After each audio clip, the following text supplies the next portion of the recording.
ये सुबह का वक्त होता है।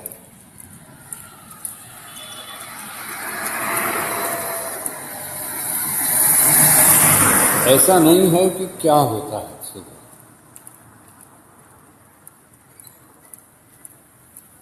देखिए, अंक शास्त्र जो है उसमें 0 से लेकर 9 तक अंक हैं। 0 जो है वो 1 अंक से लेकर 9 के अंक तक लगता है तो उस अंक की कीमत बहुत बढ़ जाती है। लेकिन अगर वो अंक के पीछे होता है तो उसका कोई माने नहीं है। अब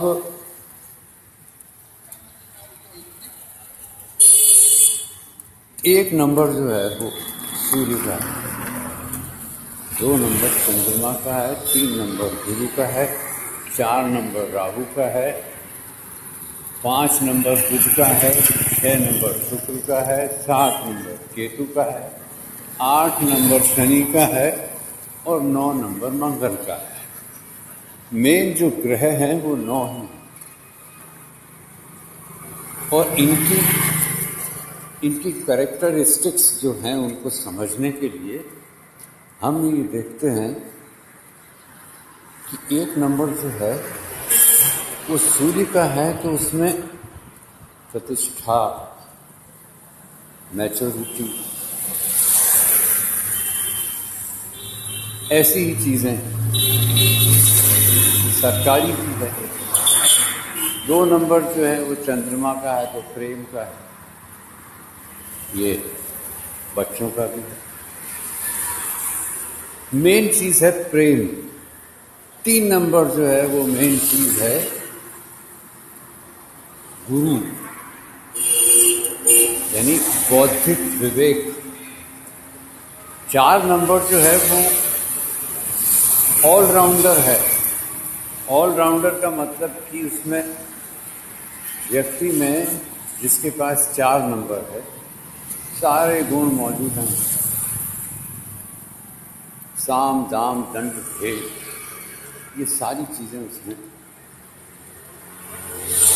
5 नंबर बुध का है जो बौद्धिक क्षमता, वाक चातुर्य और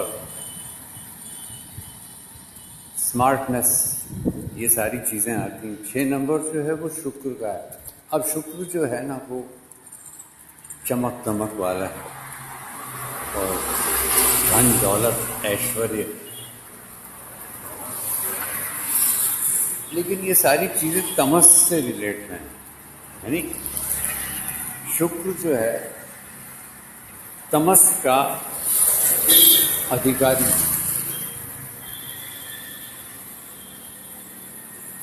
7 नंबर अध्यात्म की तरफ जाता है। जो केतु है वो इस प्रकार का है।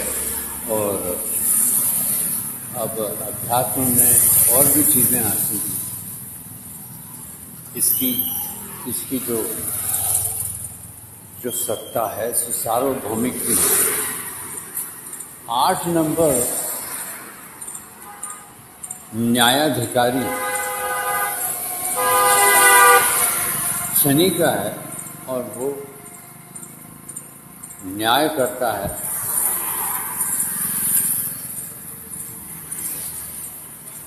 शनि से कोई खतरा नहीं है अगर आदमी सच्चा है।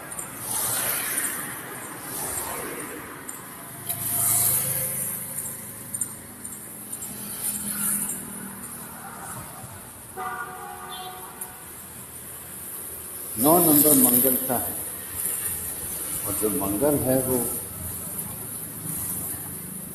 एग्रेसिव भी है, साहस भरपूर है, कॉन्फिडेंस भरपूर है।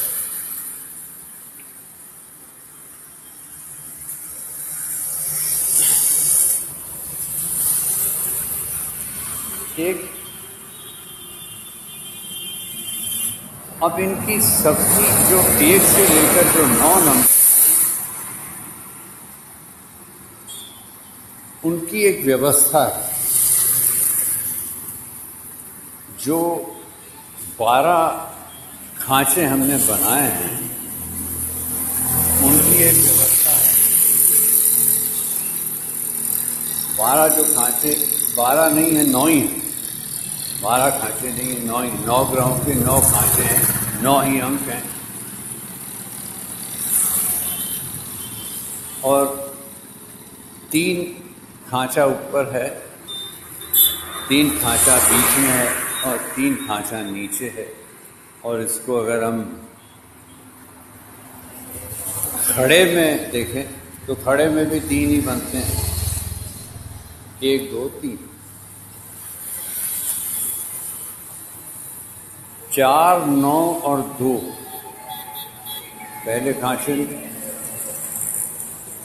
3 5 और 7 दूसरे खांचे में, 8 1 और 6 तीसरे खांचे। एक कॉकटेल बनता है हर एक की, जो डेट ऑफ बर्थ है उस हिसाब से एक कॉकटेल बनता है। जैसे पहला खांचा किसी का पूरा, किसी का दूसरा पूरा है, किसी का तीसरा पूरा है, किसी का खड़े में पूरा है, किसी के आड़े में पूरा है। और ये सब जो है वो एक आकलनकर्ता की दृष्टि से देखना पड़ता है। यानी जैसे गणित में 2 और 2 4 होते हैं, अंकशास्त्र में इनकी स्थिति ऐसी नहीं। अब 4 के साथ 9 है और 2 है, तो वो विश्वासी होगा, अपने काम में संलग्न होगा और प्रेम उसका विषय होगा। यानी प्रेम से वो ये सब चीज करता है। दूसरा जो खांचा है, अगर उसकी रेखा, उसकी तीनों अंक पूरे होते हैं तो वो व्यक्ति आध्यात्मिक तो है, उसमें वाक शक्ति भी है, उसमें विवेक भी है,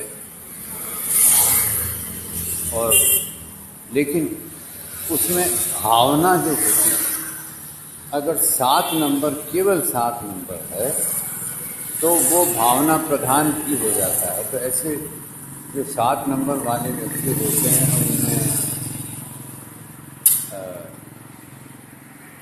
भावुकता ज्यादा होने के कारण उनको उस भावना से सुख दुख ज्यादा मिलते हैं, परेशानियां भी होती हैं, क्योंकि भावना ऐसी ही है। अगर भावना जुड़ी तो अच्छा लगता है, भावना नहीं जुड़ी तो तकलीफ होती है।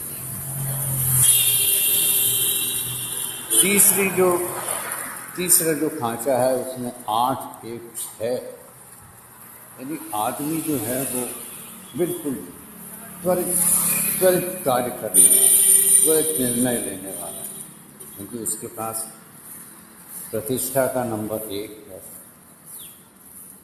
और चमक और दूसरी जो चीज होती है उसका 6 नंबर,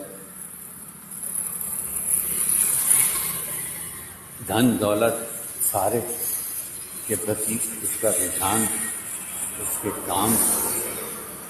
लेकिन इन सब में जो 8 नंबर है उसका अपना एक बहुत अच्छा रोल है कि वो इन सब में बैलेंस भी रखता है।